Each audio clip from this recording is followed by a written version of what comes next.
Bu, oh bu, Nabi tiap hari nak ke masjid diludahin dari atas. Nengok setiap jamnya Nabi sholat duhur, si Yahudi perempuan nengok ke bawah, ada Rasul, buah diludahin bu, masya Allah. Rasul cuma senyum. Setiap hari, kira-kira kalau Pak Kades macam mana Pak Kades? Bu, kalau Bu RT lewat ada yang ludahin, kira-kira macam mana Bu RT? Bu RT, dasar RT apa? Wah, puntah Bu RT. Kira-kira macam mana Bu? Oh ya, ngelempar akhirnya Bu ya.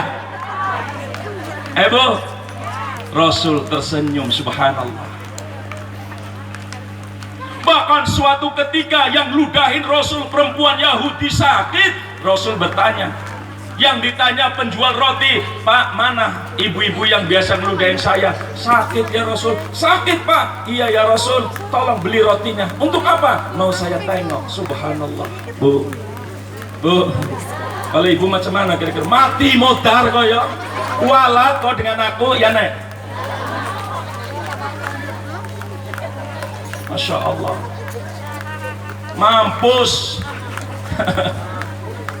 Tapi Rasulullah nengok membawa roti sambil mendoakan supaya sembuh. Bu, Yahudi yang tukang zalim kepada Rasul akhirnya minta diucapkan 2 kalimat syahadat karena akhlak wajhun malikun, serba senyum Rasulullah sallallahu alaihi wasallam. Kalau ibu senyum dengan saya, ramah tegur, kira-kira orang lain, bu, jangankan orang lain, kita dewek insya Allah tidak akan berprasangka kalau orang itu bermusuhan dengan kita. Betul nggak bu? Kadang-kadang Bu RT lewat atau Bu Lurah lewat, padahal mungkin nggak sengaja. Ya dah bu, saking terburu-burunya Bu RT lewat, ibu ada di depannya.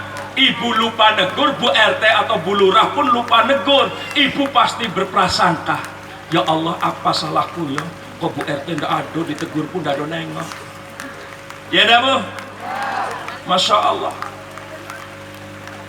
Tapi kalau orang-orang yang wajhun malihun, senang negur sapa tegur, itulah penghuni surganya Allah. Bu, biar orang itu caci maki, biar tetangga pada ngomong, Pak Nur tuh dikatoin sama dia, tapi kita masih sapa tegur. Oh, ternyata tidak musuhan. Itulah akhlak Nabi. Bu, Rasulullah setiap hari menuntun pengemis buta. Pengemis buta orang Yahudi di pasar. Dikala nuntun si pengemis buta Yahudi, apa yang keluar dari mulutnya ibu-ibu? Jangan percaya Muhammad orang gila, Muhammad pendusta, Muhammad pembohong, Muhammad tukang sihir. Bu, tidak sadar kalau yang megang tangannya keliling pasar itu Rasulullah yang lagi dikato-katoin. Kira-kira kalau Pak Kepala Desa yang dikato-katoin macam itu, tapi yang ngato-ngatoin orang buta tidak tahu kalau yang nuntun Bapak Kepala Desa, kira-kira macam mana tingkah ke Bapak Kepala Desa? Tuh tidak lagi blepok ya bu. Iya Pak Kades ya, tidak lagi. Apa kendak kau nih ya? Kurang apa lagi aku mimpi nih? Blepok ya bu, ditaboknya.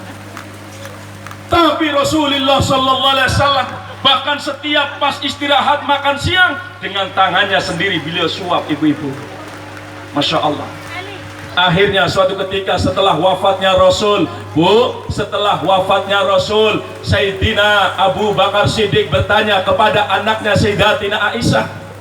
Aisyah, iya ayah, bagaimana ibadah dan akhlak bapakmu?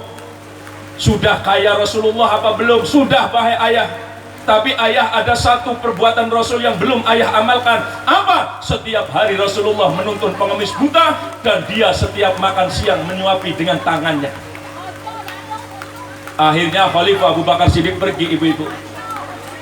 Masya Allah bu, Masya Allah. Begitu Sayyidina Abu Bakar Siddiq memegang tangannya keliling-keliling, bu, gemetar tangannya. yang kanan megang, yang kiri pengen nabok mulutnya si pengemis tadi. Tapi dia melihat, mendengar, terus membayangkan bagaimana akhlak Rasulullah sallallahu alaihi wasallam. Di situ Khalifah Abu Bakar Siddiq menangis, "Ya Rasulullah, aku yang dengar saja kok rasok pengen mukul, kepengin nampar, kepengin nabok engkau tiap hari ya Rasulullah." Ini akhlak Nabi. Begitu pas makan siang, Khalifah Abu Bakar Siddiq menyuapi makannya, dimuntahkan. Begitu dimuntahkan, ibu-ibu yang dimuliakan oleh Allah, di situ Abu Bakar Siddiq menangis menjadi-jadi. Terus Khalifah berkata, "Hai pengemis buta, kenapa engkau butakan?" Dijawabnya, "Ini tidak biasa orang yang biasa nyuapin aku." Betul, aku ini bukan orang yang biasa menyuapin makanmu. Orang yang biasa menyuapin makanmu itu orang yang biasa kamu caci maki, biasa kamu hina-hina, biasa kamu katain setiap kamu keliling pasar, dan dia yang menuntun kamu setiap hari sehingga beliau sekarang sudah wafat. Si Yahudi tadi menangis, sujud, minta diucapkan 2 kalimat syahadat. Masya Allah. Artinya kebaikan bisa mengalahkan kejahatan. Kalau ada tetangga jahat, ibu yang baik, itu namanya umatnya Rasulullah. Orang jahat jangan dilawan jahat, tambah jahat. Kalau tetangga nggak negur, ibu yang negur. Sebab kalau tetangga nggak negur, ibu nggak negur, sampai kiamat nggak tegur-teguran. Paham dan ibu? Apalagi ibu bilang sampai mati dah bu, maafin Pak Ustadz. Yakinlah bu, biar ibu ahli ibadah, biar ibu ahli sujud, besok tetap neraka tempatnya, karena ibu tidak beraturan dengan tetangga. Paham bu? Itulah akhlak Nabi yang pertama. Yang kedua bu, akhlak Nabi yang kedua adalah qalban taqiyun, hatinya takut kepada Allah. Apa yang disampaikan oleh Bapak Kepala Desa, mari ibu-ibu, terutama para orang tua, para pemuda, takut. Pak, betul, maaf, ini karena jamaah saya tidak ngatoin agama lain. Dia rumah dewean, nanti pertama-tama wah kawannya datang rumahnya jadi kayak ibadah, lama-lama jadi tempat ibadah. Kenapa mereka berani? Karena di kampungnya sepi Pak dari kegiatan Islaman. Satu, bukan hanya agama lain, agama kita Pak, senabi setuhan tapi sebeda. Amalia kadang-kadang masuk mulai, itu yasinan bid'ah, kafir, kufur, tahlilan bid'ah, ini itu, maulidan haram, hadroan haram.